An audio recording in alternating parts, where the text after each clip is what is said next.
31 канал при поддержке Министерства внутренних дел Республики Казахстан проводят акцию «Найдем пропавших детей вместе».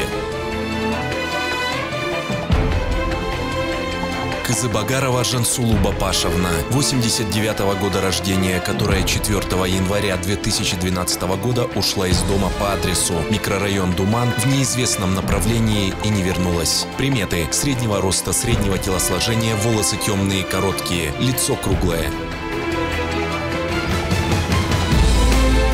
Была одета: шапка черная, черная куртка-пуховик, черные джинсы, сапоги черные, уги.